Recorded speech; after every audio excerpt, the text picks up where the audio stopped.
హాస్టల్లో ఉండాల్సిన శ్రావ్య రోడ్డు మీద వెళ్తుందేంటి?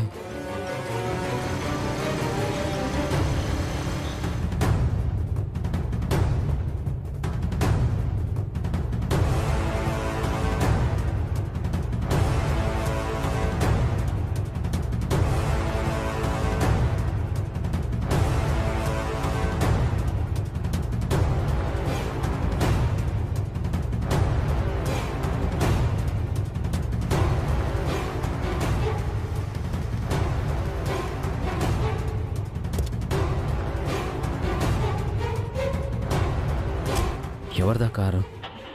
అందులో ఎవరున్నారు?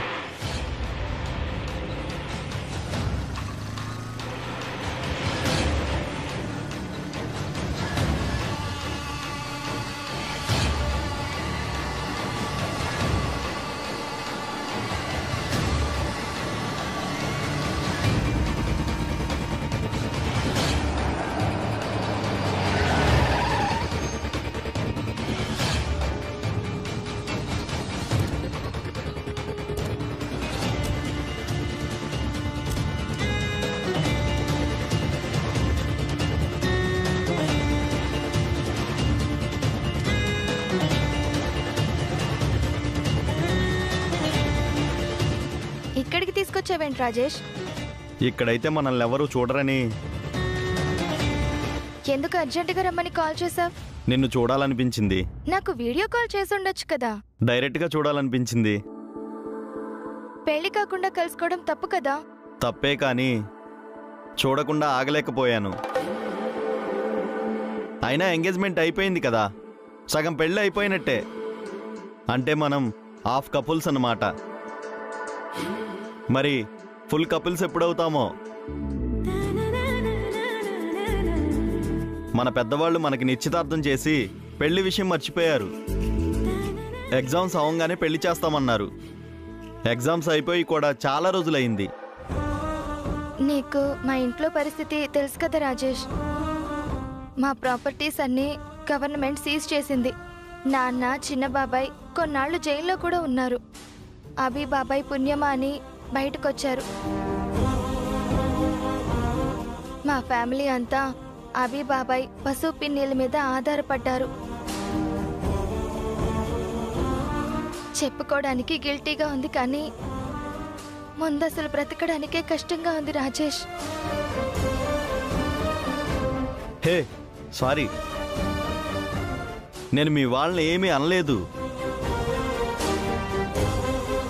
ఈ సిచ్యువేషన్లో పెళ్ళంటే నువ్వే అర్థం చేసుకో. మా నాన్న, చిన్న బాబాయ్ ఏం చేయలేరు. ఏం చేయాలన్నా అభి బాబాయే చెయ్యాలి. పాపం అభి బాబాయ్ మాత్రం ఎంతని కష్టపడతాడు. మా ఫ్యామిలీకి ఫుడ్ పెడతాడా? మనకి పెళ్లి చేస్తాడా? పోనీ మా డాడీతో చెప్పనా? మా డాడీ తలుచుకుంటే మీ ప్రాబ్లమ్స్ అన్నీ సాల్వ్ చేస్తాడు. మీ బాబాయ్ని ఒకసారి మా డాడీని కలవమని చెప్పు. మా అభి బాబాయ్ గురించి నీకు తెలియదు రాజేష్. బాబాయ్ చాలా గొప్పవారు. వసు పిన్ని దేవత. వాళ్ళు ఇచ్చేవారే కానీ తీసుకునేవారు కాదు. వాళ్ళకి చెయ్యి చాచి అడిగే పరిస్థితే వస్తే నాకు ఈ పెళ్ళే వద్దు. నిన్ను మర్చిపోవడానికి కూడా నేను రెడీనే. హే, ఎందుకు అలా ఎమోషనల్ అవుతున్నావు? యూనో, మీ అభిరామ్ బాబాయ్ వల్లే మా డాడీ ఇంకా ప్రాణాలతో ఉన్నాడు. అలాంటి గ్రేట్ మ్యాన్ని నేను ఇన్సల్ట్ చేస్తానా? నీకోసం ఎన్నాళ్ళైనా వెయిట్ చేస్తాను శ్రావ్య. నిన్ను బాధ పెట్టుంటే సారీ. మన పెద్దవాళ్ళు మనకి పెళ్లి ఫిక్స్ చేసే వరకు నేను నిన్ను కలవను. ప్రామిస్. నిన్ను చూడకుండా ఉండడం నాకు కష్టంగానే ఉంది రాజేష్. కానీ ఏం చెయ్యను. మా ఇంట్లో పరిస్థితి. ఇంకేం చెప్పకు శ్రావ్య. మనం సగం గెలిచాం. మన ఎంగేజ్మెంట్ అయింది. మనం పూర్తిగా గెలుస్తాం. నాకు ఆ నమ్మకం ఉంది. ఇంక నేను బయలుదేరుతాను. పద, నేను హాస్టల్ దగ్గర డ్రాప్ చేస్తాను. వద్దు, ఆటోలో వెళ్తాను. మెయిన్ రోడ్డు వరకు డ్రాప్ చేస్తాను మేడం. అక్కడ వరకు నడుస్తూ వెళ్తావే ఏంటి? నువ్వు నడిస్తే నా కాళ్ళు నొప్పులు పుడతాయి. పద.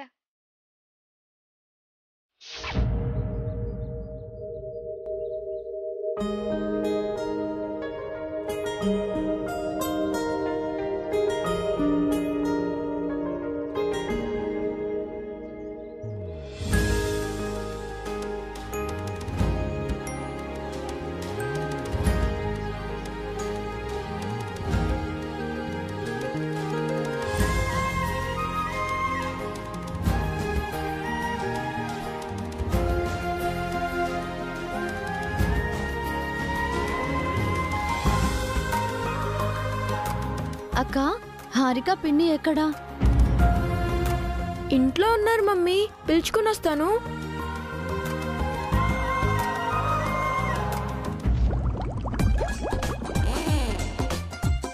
కడుపులో అంటే అదోలా ఉంది. నాకు కూడా అలాగే ఉందండి. అనవసరంగా ఆ వామ్ వాటర్ తాగినట్టున్నా. ఇది దాని ఎఫెక్ట్ అంటారా? అమ్మమ్మ, పిన్ని రండి, టిఫిన్ బండికి పూజ చేస్తున్నారు. వస్తాం, నువ్వు వెళ్ళరా. త్వరగా రండి, అందరూ వెయిట్ చేస్తున్నారు. ఎక్కడికి వెళ్తున్నావు అమ్మమ్మ? నువ్వు ఆగరా. అరే, మీరు రండి పిన్ని, అమ్మమ్మ వచ్చేస్తుంది. అరే,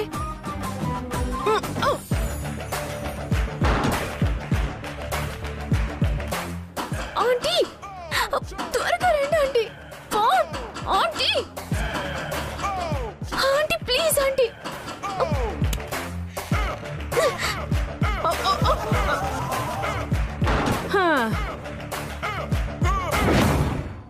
ఏమైందమ్మమ్మా, ఎందుకలా ఉన్నారు?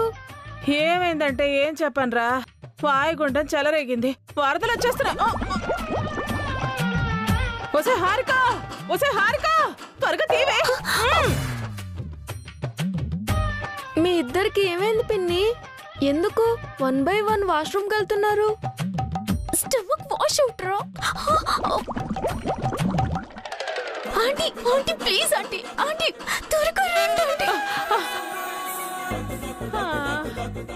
అమ్మా అమ్మా.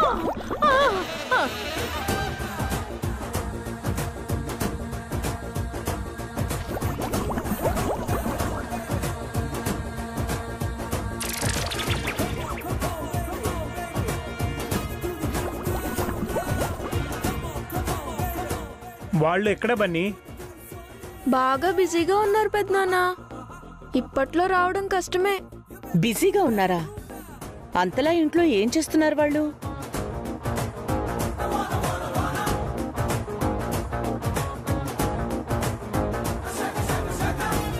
పదండి వెళ్ళి చూద్దాము. పదండి.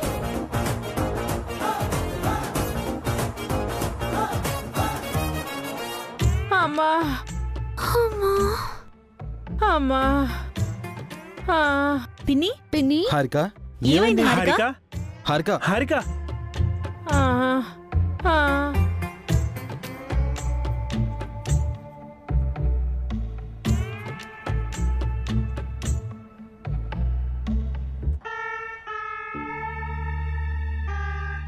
ఏమైంది సుమంగళి? ఏమైంది హారిక? కడుపు నొప్పి, మోషన్స్, కళ్ళు తిరుగుతున్నాయి. అమ్మో, నేను ఎన్నో వరదలు చూశాను గాని ఇలాంటి వరదల్ని నేను ఎప్పుడు చూడలేదురా. మీ అన్నయ్య ముందే చెప్పారు కదా వదినా. నిజంగా మీకు కడుపు నొప్పిగా ఉంటే వామ్ వాటర్ పనిచేస్తుంది, కడుపు నొప్పి లేకపోతే మీ పని పడుతుందని చెప్పారు కదా. పని దొంగలుగా మారితే ఇలాగే అవుతుంది. మీ బద్ధకం, సోమరితనం వదిలిపోయేలా చేస్తుంది. మన కోసమే కదా పిన్ని మనం పనులు చేస్తున్నాం, బయట వాళ్ల కోసం కాదు కదా. ఎందుకు ఇలా చేశారు? అమ్మా వసు, వీళ్ళకి ఏదైనా మెడిసిన్ ఉంటే ఇవ్వు. పాపం నీరసంతో చచ్చిపోయేలా ఉన్నారు. సరే బావగారు.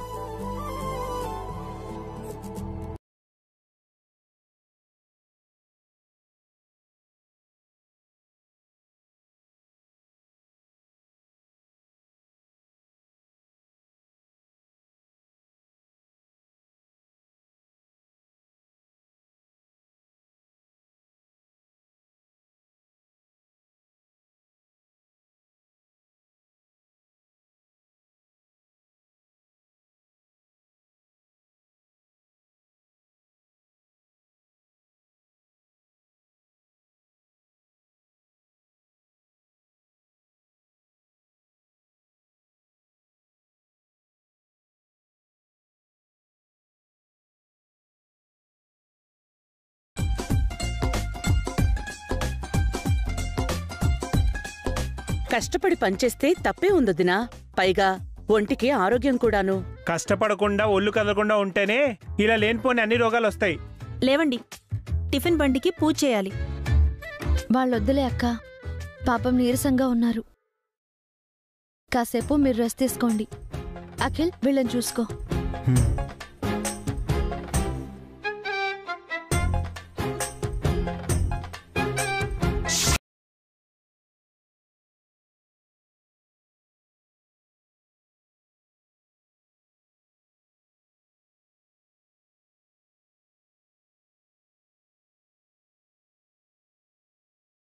మునుపటిలా మన టిఫిన్ బండి ముందు కస్టమర్లు గుంపులుగా రావాలి, గళ్ళా పెట్టి నిండాలి, అందరం సంతోషంగా ఉండాలి.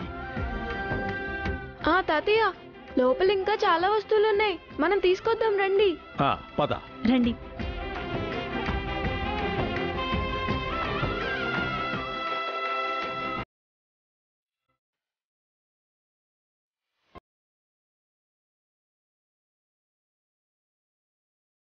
పొద్దుననగా వెళ్లారు, ఇంకా ఇంటికి రాలేదేంటి?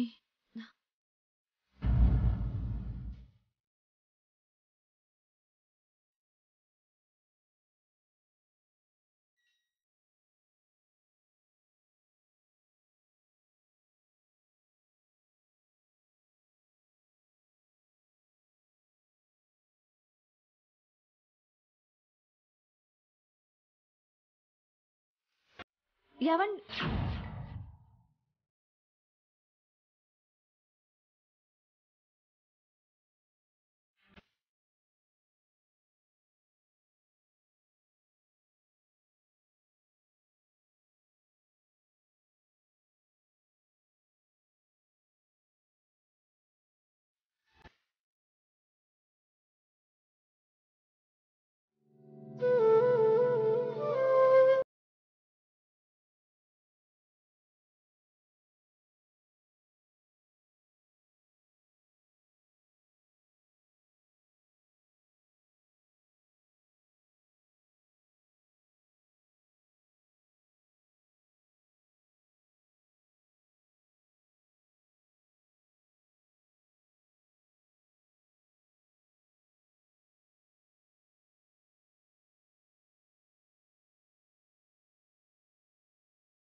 మన పెద్దవాళ్ళు మనకి నిశ్చితార్థం చేసి పెళ్లి విషయం మర్చిపోయారు. నీకు మా ఇంట్లో పరిస్థితి తెలుసు కదా రాజేష్. పాపం ఆబి బాబాయ్ మాత్రం ఎంతని కష్టపడతాడు. మా ఫ్యామిలీకి ఫుడ్ పెడతాడా, మనకి పెళ్లి చేస్తాడా?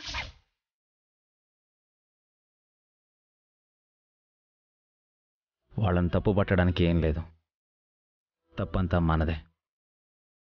వాళ్ళు ప్రేమించుకుంటున్నారని తెలుసుకొని మనం ఎంగేజ్మెంట్ చేశాం, కానీ పెళ్లి ఆలస్యం అవుతుంది. అవునండి, ఎగ్జామ్స్కి ముందు పెళ్లి చేస్తే ఎగ్జామ్స్ సరిగ్గా రాయలేరని పెళ్లి వాయిదా వేశాము. ఇప్పుడు ఆ ఎగ్జామ్స్ కూడా అయిపోయాయి, వెంటనే వాళ్ళకి పెళ్లి చేయాలి. కానీ డబ్బులెలా అండి?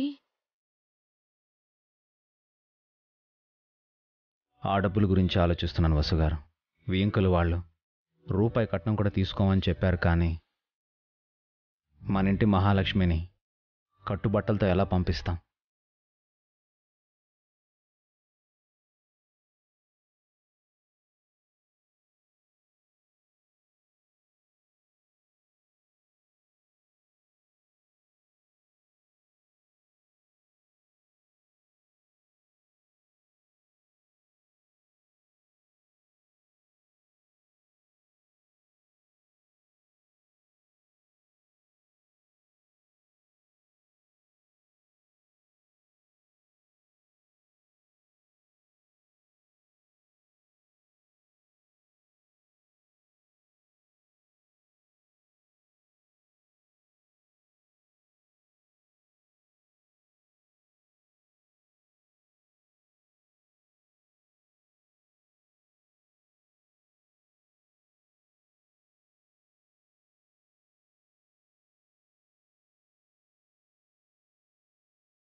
శ్రావ్య అక్క పెళ్లి చెయ్యండి.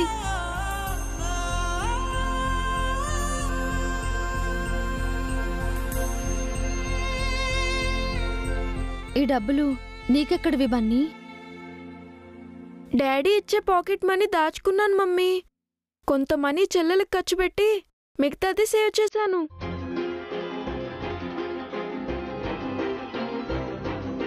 అక్క పెళ్లి కోసం మీరు వరీ అవ్వద్దు డాడీ. మీరు బాధపడితే నేను చూడలేను. ఈ మనీ మొత్తం మీరే తీసుకోండి.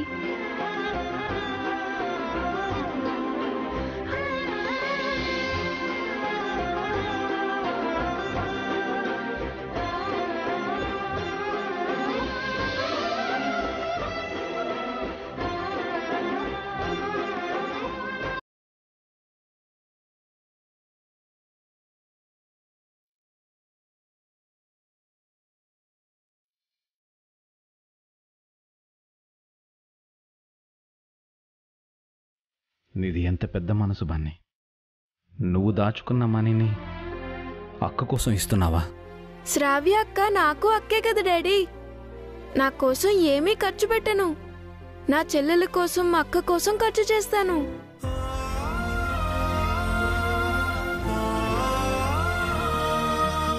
ఫ్యామిలీలో అందరూ నీలా బాధ్యతగా ఉంటే ఎంత బాగుంటుంది బన్నీ. నీలాంటి మంచి తమ్ముడున్నందుకు అక్క చాలా గర్వపడుతుంది.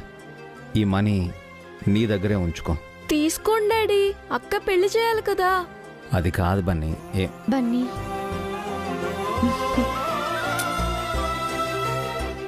ఈ డబ్బులతో నువ్వే ఒక మంచి గిఫ్ట్ కొని పెళ్లి రోజు అక్కకివ్వు, సరేనా? మరి ఈ పెళ్లి ఖర్చులకి ఎలా మమ్మీ? పెళ్లి ఖర్చులకి నేను మీ డాడీ సంపాదిస్తాము, సరేనా? Okay mummy. పెళ్లి వరకు ఈ మనీ ఖర్చు పెట్టను. నా స్కూల్ బ్యాగ్లో దాచిపెడతాను. మీకెప్పుడు అవసరం వచ్చినా తీసేసుకోండి. నాతో చెప్పనవసరం లేదు.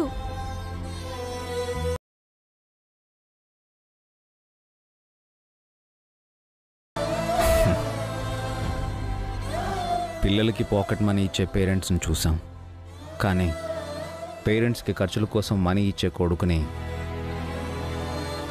ఫస్ట్ టైం చూస్తున్నాను వసుగారు.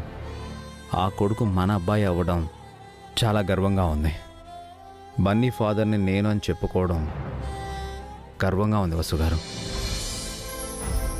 ఇంత చిన్న వయసులో ఎంత పెద్ద మనసు. బన్నీ చాలా గొప్పవాడు వసుగారు. Real I'm very proud of him. మీలాంటి గొప్ప ఫాదర్కి బన్నీ కొడుకు అవ్వడం వాడి అదృష్టం అండి. పిల్లలు పెద్దవాళ్ళని చూసే నేర్చుకుంటారు. బన్నీ మిమ్మల్ని చూసే ఫాలో అవుతున్నాడు. బన్నీలో ఈ గొప్ప లక్షణాలు నన్ను ఫాలో అవడం వల్ల రాలేదండి, మీ పెంపకం వల్ల వచ్చాయి. బన్నీని మీరు చాలా గొప్పగా పెంచారు. అనుకీర్తిలు బన్నీని ఫాలో అయితే చాలు. వాళ్ళకి తెలుసు, మీరేం దిగులు పడకండి. బన్నీని చూసి మంచిగా తెలివిగలవారవుతారు. మీకు నాకు మంచి పేరు తీసుకొస్తారు. శ్రావ్య పెళ్లి గురించి బన్నీకి తెలిసినట్టు ఇంట్లో ఎవరికీ తెలియకూడదండి.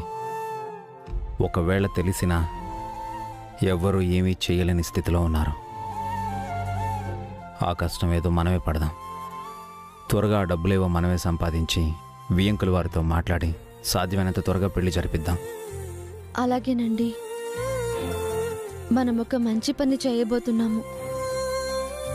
దేవుడు మనకి దారి చూపించకపోడు.